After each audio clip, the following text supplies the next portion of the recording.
नमस्कार, मैं हूं राम प्रकाश राय। इस समय राजनीतिक रूप से बिहार जो है वो जबरदस्त चर्चा में है। कारण भारतीय जनता पार्टी ने अब न केवल लोकसभा चुनाव 2024 बल्कि बिहार में होने वाले 2025 चुनावों के लिए भी तैयारियां शुरू कर दी हैं। भाजपा के राष्ट्रीय अध्यक्ष जो हैं जेपी नड्डा, वो मंगलवार को बिहार के दौरे पर गए थे। वहां पर उन्होंने जो बयान दिए वो कुछ इसी ओर इशारा कर रहे हैं।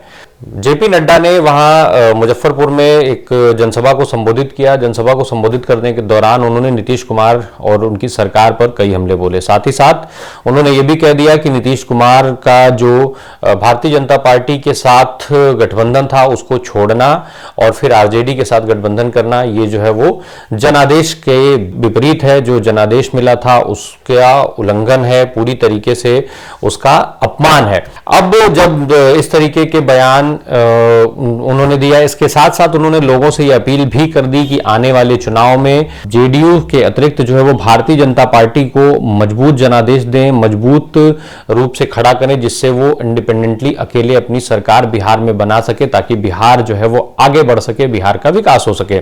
जाहिर तौर पर जब भारतीय जनता पार्टी की तरफ से ऐसे बयान आएंगे तो फिर इसके विरोध में भी बयान आएंगे ही आएंगे। अब जब जेपी नड्डा अभी जो है वो उन्होंने बिहार छोड़ा भी नहीं था कि उसके पहले ही उस पर जो है वो हमले भी शुरू हो गए, और हमले की कमान सबसे पहले संभाली आरजेडी के प्रवक्ता ने। आरजेडी के प्रवक्ता जो है चितरंजन गगन, वो सामने आए, उन्होंने एक ट्वीट किया। वो जो ट्वीट था उसे जेपी नड्डा के जवाब के तौर पर देखा जा रहा है। उन्होंने ट्वीट करते हुए लिखा कि भाजपा नेता जो है वो मुंगेरी लाल के हसीन सपने देख रहे हैं, उन्हें बिहार में कुछ भी हासिल होने वाला नहीं है। इससे बड़ा हास्यास्पद और क्या होगा कि जो राष्ट्रीय अध्यक्ष अपने गृह जिला में भी अपनी पार्टी की सिटिंग सीट को नहीं जितवा सका, वह भी अपने कार्यकर्ताओं को बिहार जीतने का मंत्र बता रहा है। यह सवाल जो था वो जेपी नड्डा के ऊपर उठाया गया था। दरअसल अभी जब हिमाचल प्रदेश में विधानसभा के चुनाव हुए, जहां पर भारतीय जनता पार्टी की सरकार थी और अब वहां पर कांग्रेस की सरकार है, उस हिमाचल के चुनाव में भाजपा को हार का सामना करना पड़ा। यहां तक कि चूंकि जेपी नड्डा वो जो है वो हिमाचल से आते हैं और जो उनके गृह नगर की सीटें हैं वहां भी भारतीय जनता पार्टी के उम्मीदवार को हार मिली। इसी पर तंज कसते हुए चितरंजन ने ये जो ट्वीट था वो किया था जेपी नड्डा पर सवाल उठाने वाला।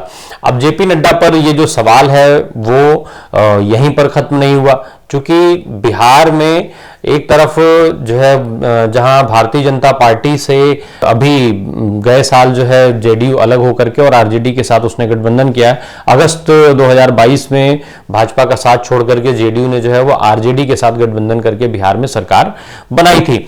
इसके पहले भाजपा और जेडीयू एक साथ थे सरकार में, तो कई सारी ऐसी योजनाएं थी जिन पर सवाल नहीं उठाए जा रहे थे। अब जब इस तरीके का बयान जेपी नड्डा का आता है तो उसके बाद वहां पर और कई सारे बयान आते हैं।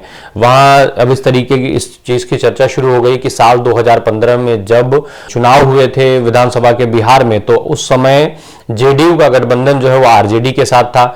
आरजेडी के गठबंधन में जेडीयू चुनाव लड़ी थी और फिर बाद में वो छोड़ करके और भाजपा के साथ गठबंधन हो गया। वहीं 2017 के विधानसभा 2017 में जब भारतीय जनता पार्टी के साथ जेडीयू आ गई थी, तो क्या उस समय पर ये जनादेश का अपमान नहीं था? कैसे फिर भारतीय जनता पार्टी के साथ सरकार बन गई थी जेडीयू की?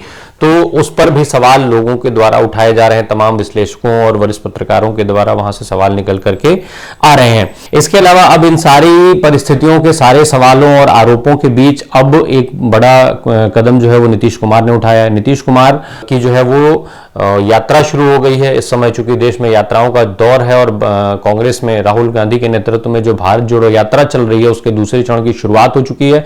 यात्रा इस समय उत्तर प्रदेश में है और वहां भी उसे व्यापक जन समर्थन मिल रहा है। भारत जोड़ो यात्रा का जो समर्थन है उससे कांग्रेस पार्टी में एक उत्साह की लहर है, एक उत्साह देखा जा रहा है, और जिसके चलते बार बार कांग्रेस के तमाम जो नेता हैं वो ये कहते हैं कि भारतीय जनता पार्टी के पैरों तले जो है इस यात्रा को देख करके जमीन खिसक गई है और भारतीय जनता पार्टी बेहद परेशान है।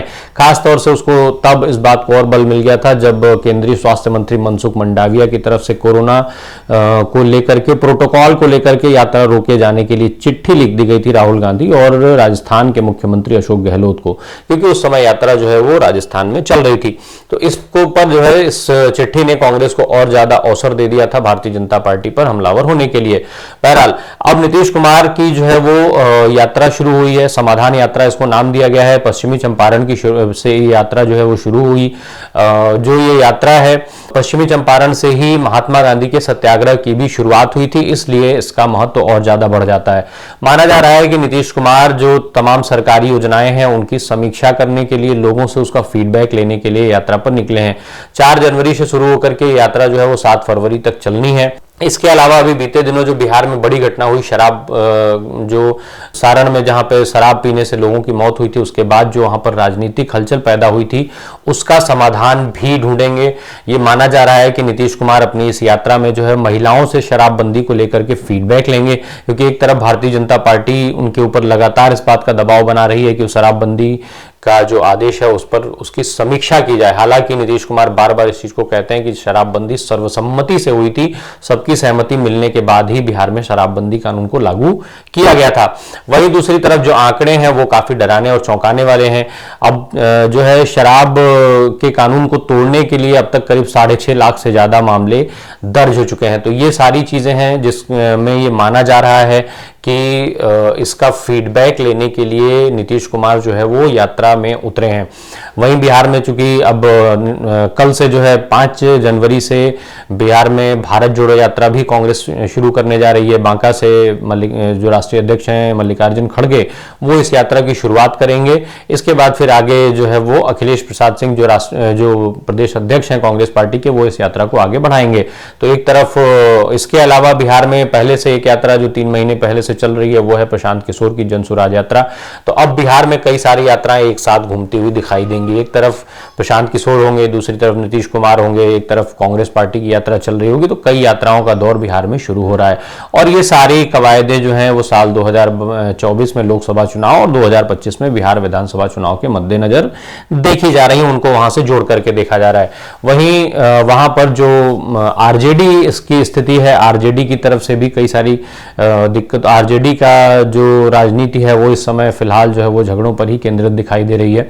सुधाकर सिंह ने अभी एक बयान दिया था नीतीश कुमार के ऊपर, जिसको लेकर के आरजेडी में पूरा बवाल मचा हुआ है, जेडीयू ने इसका विरोध किया था। तो ये सारी परिस्थितियां बिहार में चल रही हैं। इन सारी परिस्थितियों के बीच जो नीतीश कुमार की यात्रा की जो शुरुआत है उस पर लोगों का ध्यान अधिक है, लोगों का फोकस अधिक है। जो तमाम राजनीतिक विश्लेषक हैं वो ये मान रहे हैं कि जिस तरीके से नीतीश खुद को राष्ट्रीय राजनीति के लिए प्रपोज कर रहे हैं, राष्ट्रीय राजनीति में आगे बढ़ाना, अगर उनको बढ़ना है तो उसके लिए उनको अपनी राजनीतिक ताकत जो है वो बनाए रखनी होगी। और इसी के चलते नीतीश कुमार अब लोगों के बीच में जाने का फैसला कर रहे हैं, क्योंकि वो पहले भी सार्वजनिक मंचों से इस बात को कह चुके हैं कि तेजस्वी यादव जो है वो भविष्य में बिहार का नेतृत्व करेंगे। तो इस क्रम में भी इस यात्रा को बेहद महत्वपूर्ण माना जा रहा है। अब इस यात्रा से जेडीयू को क्या हासिल होगा, इस यात्रा से भाजपा को क्या नुकसान होगा, या दूसरे जो राजनीतिक समीकरण है वो कितना बनेंगे बिगड़ेंगे, ये आने वाले समय में चुनाव के जो परिणाम है वो बताएंगे, वो तय करेंगे कि इन सारी यात्राओं के क्या रिजल्ट रहते हैं। एक तरफ जहां जनसुराज यात्रा के लिए प्रशांत किशोर ये दावा करते हैं कि ये परिवर्तन के लिए यात्रा की जा रही है, वहीं नीतीश कुमार की इस यात्रा को माना जा रहा है कि ये लोगों तक जो सुविधाएं पहुंची हैं, जो योजनाएं पहुंची हैं, वो उनकी समीक्षा करेंगे कि वो क्या सही है क्या गलत है। साथ ही साथ जिस शराबबंदी को लेकर के बीते कुछ समय से नीतीश कुमार घिरे हुए हैं, उससे भी निकलने में इनको काफी मदद मिलेगी जब ये महिलाओं से उसका फीडबैक लेंगे, क्योंकि ये माना जा रहा है कि बिहार में शराबबंदी होने के बावजूद भी बड़ी संख्या में लोग वहां शराब पीते हैं। साथ ही साथ इतना बड़ा कांड अभी सारण में हुआ, इसके अलावा लगातार वहां पर अवैध शराब की बिक्री के मामले सामने आ रहे हैं। तो ऐसे में नीतीश कुमार और उनकी सरकार पर एक बड़ा सवाल शराबबंदी कानून को लेकर के लग रहा है, उठ रहा है। तो इससे भी उनको निजात पाने में जो है वो सफलता मिलेगी, अगर इसमें जिस तरीके से अभी संभावनाएं जताई जा रही हैं फीडबैक लेने की। तो आने वाले समय में इन सारे राजनीतिक घटनाक्रमों का, इन सारी यात्राओं का क्या परिणाम होगा, ये चुनाव के परिणाम बताएंगे। चुनाव के परिणाम ये तय करेंगे कि इनसे इन राजनीतिक दलों को कितना लाभ होगा। बने रहिए हमारे साथ, धन्यवाद।